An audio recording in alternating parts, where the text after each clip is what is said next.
Student अब देखते हैं टाइप्स ऑफ कैपेसिटर को। हमने 3 चीजों की बेस पे क्या की, उसकी टाइप्स बनाई। नंबर 1 हम देखते हैं कैपेसिटर की शेप कैसे है। ओके, हमने शेप वाइज को क्या करा दिया, एक कैटेगरी में डाल दिया यार ये इस टाइप के क्या कैपेसिटर है।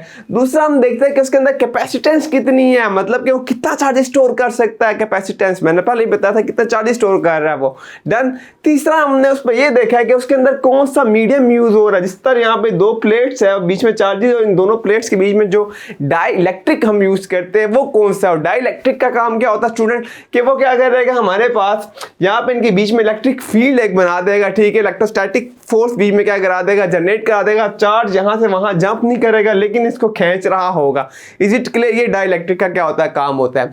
अच्छा, अब अगर मैं शेप पे देखूं, अगर किसी के अंदर हमारे पास पैरेलल प्लेट्स पड़ी हुई है, ठीक है, शेप के अंदर, तो हम उसे बोलते हैं कि वो हमारे पास क्या है, पैरेलल कैपेसिटर है। ठीक है, इसके अंदर इस वक्त जो प्लेट्स पड़ी है वो क्या है, पैरेलल में पड़ी, तो मैं इसको भी पैरेलल कैपेसिटर कह सकता हूँ। डन। ओके, फिर है मेरे पास सिलेंड्रिकल कैपेसिटर, वो सिलेंडर टाइप होगा हमारे पास। ठीक है, लाइक राउंड इस तरह का हमारे पास होगा, तो उसको हमने नाम दे दिया, वो सिलेंड्रिकल हमारे पास है। ठीक है, तो लास्ट हमारे पास स्फेरिकल। स्फेरिकल हम किसे कहेंगे, जो गोल होंगे। ठीक है, तो इस तरह कोई गोल से हमारे पास कैपेसिटर होगा तो उसको हम क्या बोल देंगे, इस तरह का अगर हो तो वो हमारे पास क्या हो जाएगा, स्फेरिकल में आ जाएगा। डन। ओके, देन जिस तरह मैंने कहा वैल्यू ऑफ कैपेसिटेंस पर भी डिपेंड करता है। अब हमारे पास कुछ तो जिस तरह ये अगर कैपेसिटर है, इस वक्त पैरेलल कैपेसिटर भी है और इस वक्त ये फिक्स कैपेसिटर भी है। फिक्स मैं इसको इस सेंस में कह रहा हूं कि इसके अंदर 2.5 माइक्रोफैराड की क्या कर सकते हैं, इसके अंदर कैपेसिटेंस इतने चार्जेस अपने अंदर क्या कर सकता है, स्टोर कर सकता है। इट्स मीन ये फिक्स है, ये इसको कम ज्यादा मैं नहीं कर सकता। ठीक है, तो ये फिक्स भी है इस वक्त और इस वक्त ये पैरेलल भी होगा क्योंकि प्लेट्स अंदर पैरेलल, तो मैं इसको ऐसे भी कह सकता हूं।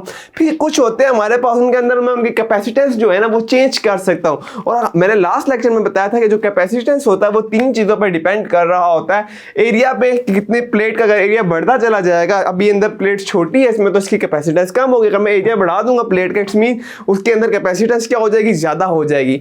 डन। तो ये जो हमारे पास वेरिएबल जो हमारे पास कैपेसिटर होता है, ये क्या कर रहा होता है, ये जब हम उसको चेंज करते हैं कैपेसिटर को, तो वो क्या करता है, वो जो प्लेट्स का एरिया उसको कम ज्यादा करके हमारे पास क्या करता है, तो वैल्यू ज्यादा चार्ज स्टोर करेगा। या फिर अगर प्लेट को बड़ा करेगा तो जाहिर सी बात है चार्ज ज्यादा स्टोर होंगे, प्लेट को छोटा कर देता तो चार्ज हमारे पास कम स्टोर होते हैं। तो ये प्लेट का जो एरिया होता है उसको छोटा बड़ा करके हमें वेरिएबल यानी कि चेंज कैपेसिटेंस देता रहता है जितनी हमें चाहिए होगी सर्किट में। डन। ओके, देन आ जाता है हमारे पास मीडियम पे कि हमने कौन सा मीडियम इसके बीच में लिया हुआ है। ठीक है, मीका इस तरह हमारे पास मीडियम जो है ये डाइलेक्ट्रिक है हमारे पास। जिस तरह पेपर हो गए एज ए डाइलेक्ट्रिक काम करेगा, इसके बीच में मैं रखूंगा।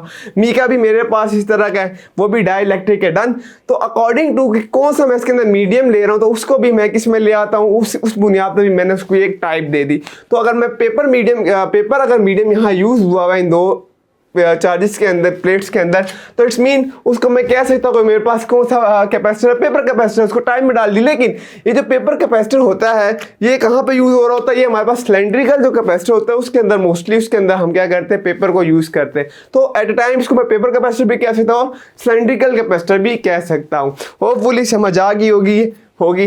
मिलते हैं नेक्स्ट लेक्चर में सीरीज ऑफ पैरेलल कैपेसिटर के साथ। #Peace out. अल्लाह हाफिज़।